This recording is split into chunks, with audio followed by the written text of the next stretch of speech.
نحمدہ و نصلی و نسلم علی رسولہ الکریم، اما بعد، اعوذ باللہ من الشیطان الرجیم، بسم اللہ الرحمن الرحیم۔ تبارک الذی نزل الفرقان علی عبدہ لیکون للعالمین نذیرا۔ صدق اللہ العظیم۔ ناظرین کرام، خوبصورت پروگرام خلاصۃ القرآن ماہ رمضان المبارک میں آپ کی خدمت میں حاضر خدمت ہے۔ اللہ رب کریم ہماری اس کاوش کو آپ کی محبتوں کو قبول منظور فرمائے۔ آج 18 رمضان المبارک، اور آج کی اس خوبصورت گفتگو کے اندر ہم سورہ فرقان اور سورہ شعراء اس پر کچھ بات چیت کریں گے۔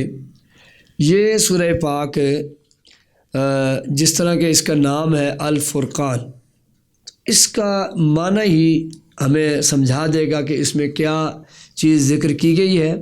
سورہ فرقان یہ حق اور باطل میں فرق کرنے والی وہ سورہ پاک ہے۔ ویسے تو سارا ہی قرآن حق اور باطل میں فرق کرنے کے لیے آیا، لیکن اس سورہ پاک میں کچھ ایسی ابتدائی باتیں ہیں جو پوری دنیا کفر کے منہ پر ایک تماچا ہے۔ پوری دنیا کفر کو اس میں چیلنج کیا گیا اور بتایا گیا، تبارک الذی نزل الفرقان علی عبدہ لیکون للعالمین نذیرا۔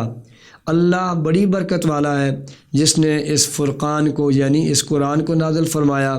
اور پھر اس سورہ پاک کے اندر مشرکین کے ان اعتراضات کا کہ جو انہوں نے کیے کہ یہ کیسا ہوا کہ رسول ہے اور کہ یہ بازاروں میں بھی پھرتے ہیں اور ان کے ساتھ فرشتہ کیوں نہیں نازل ہوا، لولا انزل الیہ ملک او یلقی الیہ کنز، یا ان کے ساتھ بہت سارا خزانہ ہوتا۔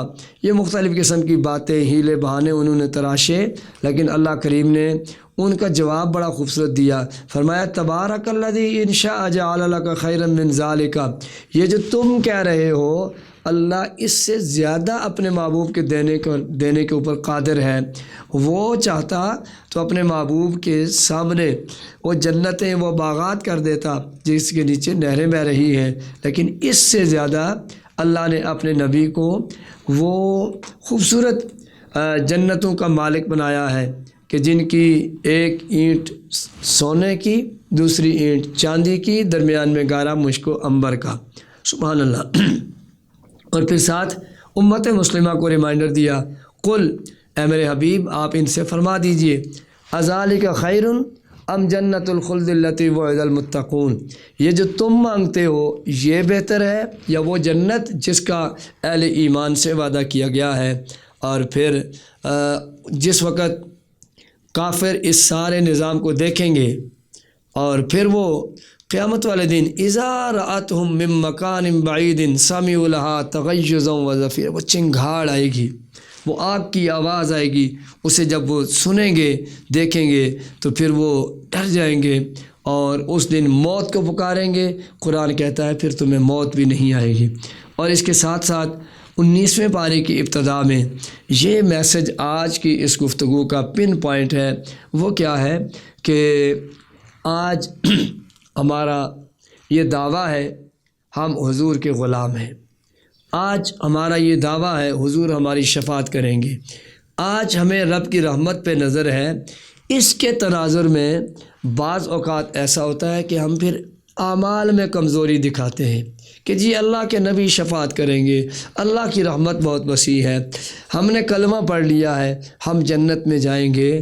اللہ اکبر۔ میرے عزیز، یہ ساری باتیں اپنی جگہ پہ، میرے صاحب علم و دانش، یہ ساری باتیں اپنی جگہ پہ۔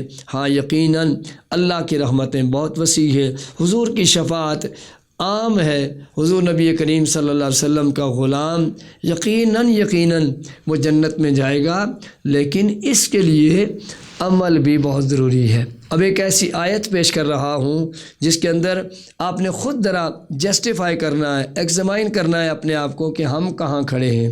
کیا کہیں اس آیت کے عتاب میں، اس آیت کے اندر کہیں ہماری گرفت تو نہیں ہو رہی؟ قرآن کے اندر ہے کہ جب قیامت والے دن اللہ کے نبی اللہ کی بارگاہ میں جائیں گے تو اس وقت حضور نبی کریم صلی اللہ علیہ وسلم فرمائیں گے قرآن ہے وقال الرسول یا ربی ان قوم اتخذوا هذا القرآن مہجورا، اے میرے اللہ یہ میری قوم ہے جس کا میرے ساتھ محبت کا رشتہ بہت بلند و بانگ دعوے تھے، بڑا رشتہ تھا، بڑی محبتیں کرتے تھے، بہت کچھ کرتے تھے، لیکن انہوں نے تیرے قرآن کو بھی چھوڑ دیا، میرے فرمان کو بھی چھوڑ دیا، جسٹ زبانی انہوں نے باتیں کی ہیں۔ اللہ کے نبی اس دن فرمائیں گے وقال الرسول یا ربی ان قوم اتخذوا هذا القرآن مہجورا، اے میرے اللہ یہ میری قوم ہے جس نے قرآن کو چھوڑ دیا۔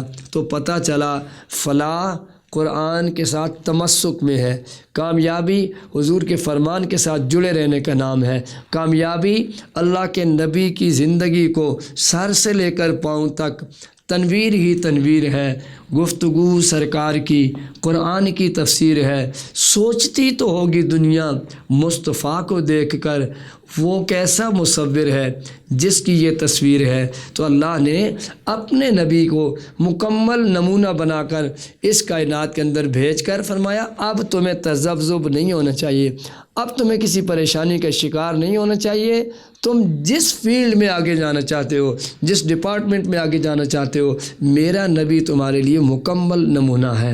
تو گویا ہمیں اس آیت میں شفاعت پہ نظر ضرور رکھیں، لیکن اپنے اعمال کو بھی دیکھیں، کیا میرے اعمال ایسے ہیں کہ میری حضور شفاعت کریں گے؟ کیا میری حالت ایسی ہے کہ میں اللہ کے نبی کی بارگاہ میں جا سکتا ہوں؟ چھوٹی سی اگزامپل دے رہا ہوں کہ اگر آج بچہ کوئی ایسا کام کرے جس سے اسے لگے کہ یہ میں نے کام ٹھیک نہیں کیا، وہ باپ سے بچتا ہے، بھائی سے بچتا ہے، ماں سے بچتا ہے، برادری سے منہ چھپا کے پھرتا ہے، تو پھر دیکھ لیں اللہ کے نبی کے ہم امتی کہلاتے ہیں، تو ہمیں کہیں کوئی ایسا کام نہیں کرنا چاہیے کہ کل بروز قیامت سرکار کے سامنے جاتے ہوئے ہمیں شرم محسوس ہو۔ اللہ تعالی ہمیں حضور کی محبت اور اتباع کامل نصیب فرمائے۔ اس کے بعد اسی سورہ پاک کے اندر عباد الرحمن ان کی صفات بیان کی گئی ہیں۔ عباد الرحمن کون ہیں؟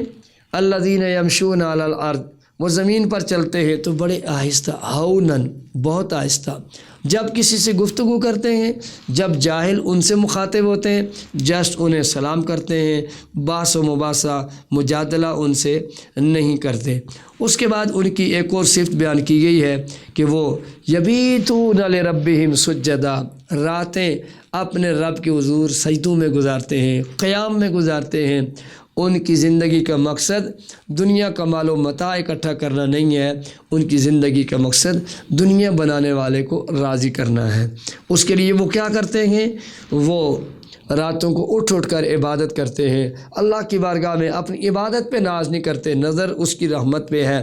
یقولون ربنا اصرف عنا عذاب جہنم، رب سے عذاب جہنم کے لیے ہر وقت دعا گو رہتے ہیں کہ مالک ہمیں جہنم کی آگ سے بچانا۔ تو پتہ یہ چلا کہ اعمال یہ سبب ہیں، اعمال یہ سورس ہیں اللہ کی بارگاہ میں جانے کے لیے۔ قبولیت میرے اور آپ کے اعمال پر نہیں ہے، قبولیت اس کی رحمت پر ہے۔ وہ چاہے تو سارے اعمال رد کر دے، اسے کوئی پوچھنے والا نہیں، وہ چاہے تو ایک چھوٹا سا کام اس کے لیے جنت میں بھیج دے، یہ اس کی کرم نوازی ہے۔ وہ حدیث مبارکہ میں بھی ہے کہ ایک عورت جو بڑی تہجد گزار تھی، اس نے بلی کو مارا، باندھ دیا، کھانے کے لیے کچھ نہ دیا، نہ کسی کے گھر جانے دیا۔ میرے کریم نبی نے فرمایا یہ جہنمی ہے۔ اور ایک اور عورت جو فاحشہ تھی، کسی رستے میں جاتے ہوئے اس نے ایک کتے کو صرف ایک اپنے چلو بھر کے پانی پلایا، میرے نبی نے فرمایا اللہ نے تجھے اس کے صدقے جنت عطا فرما دی ہے۔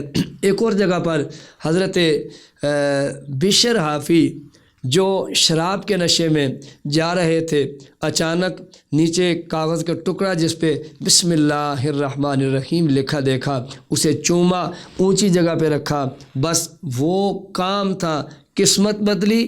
اور بشر حافی کیا، ان کی نسل میں اللہ نے پھر بہت سارے ولی پیدا کر دیے۔ تو یہ اس کی رحمت ہے، یہ اس کا کرم ہے۔ انسان کو عمل کرنا ضروری ہے، باقی وہ رحمت اور کرم سے بندے کو اپنے اس کی رحمت سینے سے لگا لیتی ہے۔ پھر اسی طرح اس آخری رکوع کے اندر عباد الرحمن کی چند عادات کو بیان کیا گیا۔ وہ رب اللہ کریم کی بارگاہ میں دعائیں کرتے ہیں، یا اللہ ہمیں اولاد سے، ہمیں اپنی بیویوں سے آنکھوں کی ٹھنڈک عطا فرما، اور ہمیں ان کا پیشوا بنا دے، اور انہیں متقین کا پیشوا بنا دے۔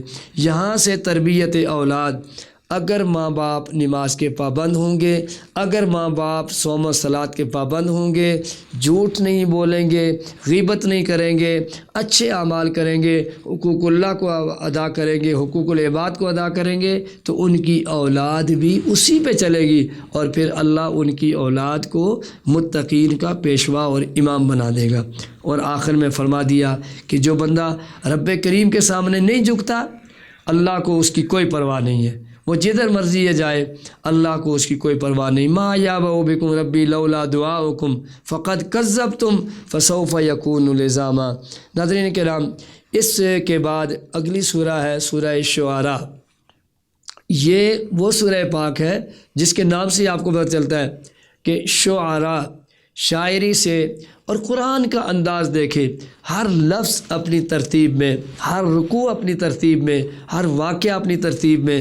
اس سورہ پاک کی ابتدا بھی حروف مقطعات سے ہو رہی ہے، اور مختصراً عرض کرتا چلوں، اس میں جناب نوح کا ذکر، جناب ابراہیم کا ذکر، جناب لوط کا ذکر، قوم سمود، قوم عاد کا ذکر، اصحاب الایکہ کا ذکر، جناب شعیب کا ذکر، اور سب سے بڑی بات اس سورہ پاک کے اندر حضرت ابراہیم علیہ السلام کا اپنی فیملی کو ایسا للکارنا کہ بتوں کے خلاف باتیں کی، اللہ نے حضرت ابراہیم کو کامیابی عطا فرمائی، اور ان سب کو منہ کے بل گرا دیا۔ اور پھر اس سورہ پاک کے آخر میں اللہ نے قرآن کا انٹروڈکشن آف ہولی قرآن دے دیا۔ وہ کیا ہے آپ ذرا دیکھیے، وَإِنَّهُ لَتَنزِيلُ رَبِّ الْعَالَمِينَ۔ ہمارا مقصد کیا ہے؟ ہم یہ بتائیں، ہم اس کتاب کے ماننے والے ہیں جس کا ایک ایک لفظ بالکل کھلی کتاب کی طرح بالکل واضح ہے۔ قرآن اللہ کی طرف سے نازل ہوا، اور لے کر کون آیا؟ نازل بہ روح الامین، جبریل امین لے کر آئے، علی قلبک، آقا آپ کے قلب اطہر پر نازل ہوا۔